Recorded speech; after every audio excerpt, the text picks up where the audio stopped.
I've heard a lot of people talking about this movie as if it's based on the video game. The video game is essentially based on a board game. How the heck?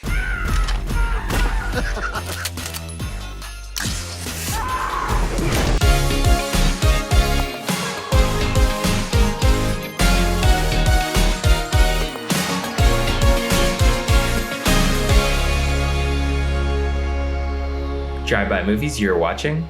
Fresh releases. My name's Blaze. And my name is James. And this week we're talking the brand new film to VOD and in theaters, Werewolves Within. How did they get out? Who says it got out? Maybe I'm a werewolf. Maybe you're a werewolf. Maybe you're a werewolf. You're a werewolf. You're a werewolf. You're a werewolf. Maybe we're all werewolves. Are we really in a Mexican standoff right now? Baby, don't say Mexican. Just stand up.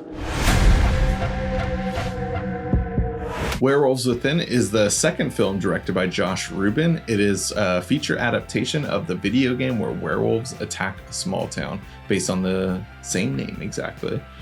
This is a game that is also based off of a fun board game too, which I can't wait to talk about. So this is a movie that I got to check out a couple weeks ago at a Beyond Fest screening. I was really excited to get to check it out. It was a pretty crowded theater and it was a pretty fun time. Blaze, what did you think of checking it out? So I got to watch it at home by myself on VOD, so not as cool as yours, obviously. But I find it interesting that you actually did bring up the fact that this is the video game is essentially based on a board game. It's a pretty old game. The original game is called Werewolves of Miller's Hollow. I've heard a lot of people talking about this movie as if it's based on the video game. Yes, the film was made based on this, Ubisoft video game that's the same exact name. But the game itself is a very old game, and the video game, it doesn't really have much of a story. It's just the ingeniousness of the narrative board game, basically, which lends itself perfectly to making a film about it because there's no story that you have to follow, which is usually always the crux of every single video game movie. Is there's a thick, elaborate plot that you have to follow, and it's just super convoluted and it doesn't make sense, and that's why most all video game movies suck.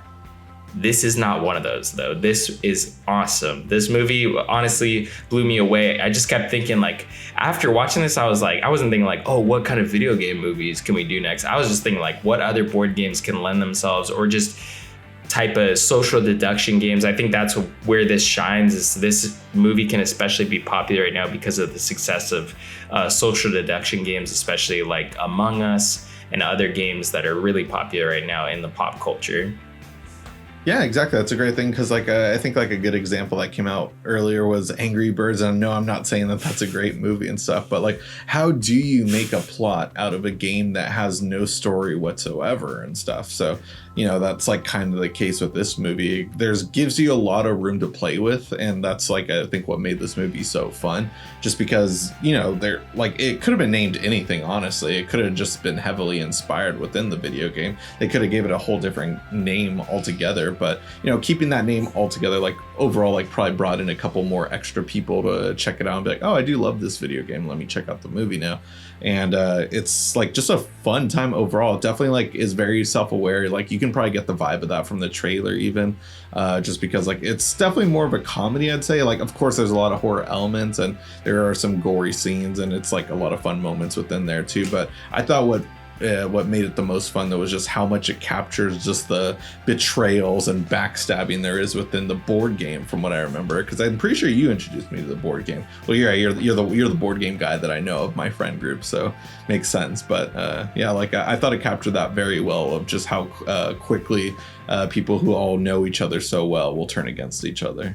Exactly. And I think that's at the heart of it, this still captures the exact magic that has to do with whether it's the video game we're talking about or the board game Werewolves of Miller's Hollow, or I guess it's also based, that game is essentially based on this other social deduction game called Mafia. So it's a very old game, but at the heart of it, this movie, it gives this movie everything to do within its right, because the video game didn't really have a story. The story is all based on who you're playing with. How would these people interact and trying to hide that they're, in fact, every night they turn into a werewolf and they have to kill someone, but then they have to, like, essentially turns into like almost Survivor, where everyone has to vote someone off, and then the next night happens, and if they didn't vote off the werewolf, like, the werewolf's gonna kill again. So it's a very cool game. I think it lent itself to be honestly the best board game or video game adaptation, because it's such a cool concept, and it still has that heart of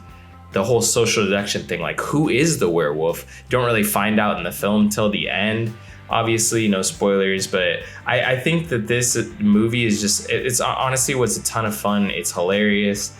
There is a lot of horror elements there. Maybe it's more on the lines of comedy, and the performances honestly were really great. There's a lot of people that you recognize from little bit parts here and there, especially Sam Richardson. I recognize him in that new film, The Tomorrow War, but I think he really shines in this, where that film, I don't think anything could have helped The Tomorrow War, so...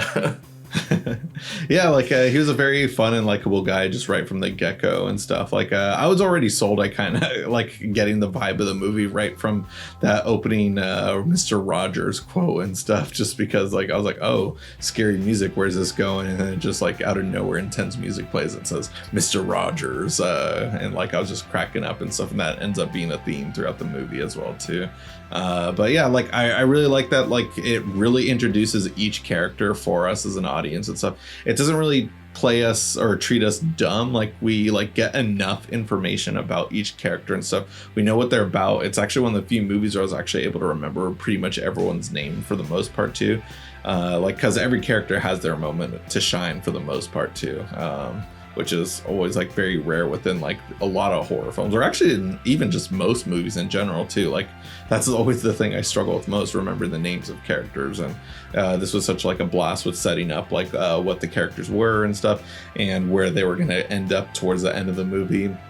And almost like they could have just ended it like in a different way, where it almost like I guess it's kind of a spoiler, but like plot twist, like there does end up being a werewolf. I'm not going to spoil who it is, but like it, they almost could have ended as if just they all turned against each other from the get-go, and there was never a werewolf too. So I liked that aspect of like us never knowing until it's literally within the last like 10 minutes of the movie. Definitely. Yeah, I think that really, like, the payoff was there, and they could obviously, like you said, end it like in a different way, and that would have been fun too. But I mean, what's a werewolf movie without seeing an actual werewolf transformation? Yeah. Is it really just called the Wolf of Snow Hollow, or no, it's werewolves within here we're talking about? Yeah, I'm glad you brought up that movie, because like these movies kind of have similar vibes. But one of my problems with that movie was like that was definitely like a comedic horror film. I'd say that was more of a horror film, but like they were definitely trying to like upplay a lot of comedic aspects. But one of my problems was like none of the characters I thought were like really like funny though and stuff. Mm-hmm. Like the line delivery just wasn't working and stuff. But that's absolutely not the case with this movie. Dr. Ellis? I told you she's probably tanked. Touch this door again, I'll shoot. Again. Dr. Ellis? Hey, knock his damn lost, please. We need answers. Yeah, with Sam Richardson as the lead role and stuff, he really like picked up those character and comedic beats like on point as well too. I haven't seen The Tomorrow War, but I do remember him from Promising Young Woman, and like I remember he's playing more of an intense character within his 2 scenes of that movie and stuff. But just seeing him in this comedic, his comedic chops, I thought worked really well, as well as the girl Milana, who you might recognize as the AT&T girl and stuff. Like I remember her commercials that she does. She's always very jolly in that, and she definitely brings that to the table here. But also cool to see her within a horror film as well. Like, yeah, there's just a lot of likable characters, as well as like I do forget his name though, sadly, but the guy from What We Do in the Shadows makes a pretty big role within this, like playing one of the gay rich people who lives within the town and stuff, and he was absolutely hilarious to see within this movie. One thing that I do want to mention that I hear people kind of mention about this movie, but I don't think it's getting as much praise as it could be. But this film essentially was, Kickstarted isn't the right word because Kickstarter exists, but it like basically started at Ubisoft, which is a video game company.